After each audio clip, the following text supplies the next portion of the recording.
On s'intéresse donc au sort des otages. 7 personnes seraient toujours prises en otage à bord de cet avion, dont 3 passagers. On retrouve en direct d'Athènes notre correspondante Alexia Kefalas. Bonjour Alexia. Où en est-on exactement de cette prise d'otage donc? Donc, vous l'avez dit, toujours 7 personnes seraient retenues. On n'a pas le chiffre exact. Pourquoi? Eh bien, parce que les chiffres se contredisent, les informations se contredisent concernant le nombre de passagers. Certains affirmaient qu'il y avait 82 à 85 passagers, d'autres 55 à 65.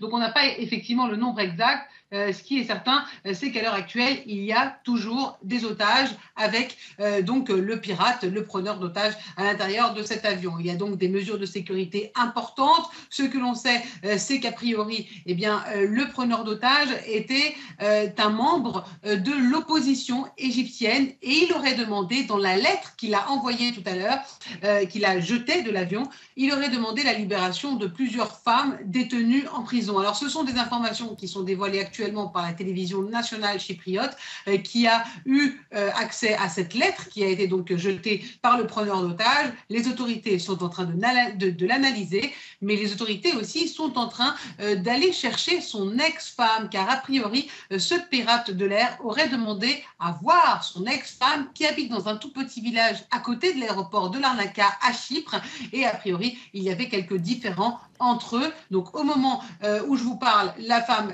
cette ex-femme est en train d'être convoquée pour être transférée avec des mesures de sécurité des plus importantes et était transférée donc à l'aéroport pour pouvoir s'entretenir avec son mari de visu. Alors difficile de dénouer le vrai du faux à l'heure où nous parlons, Alexia. Tout à l'heure, on communiquait l'identité de ce pirate de l'air. Il aurait été identifié comme étant un professeur de médecine vétérinaire à l'université d'Alexandrie. Les autorités égyptiennes, depuis, semblent avoir fait marche arrière, parlent de confusion avec l'un des otages.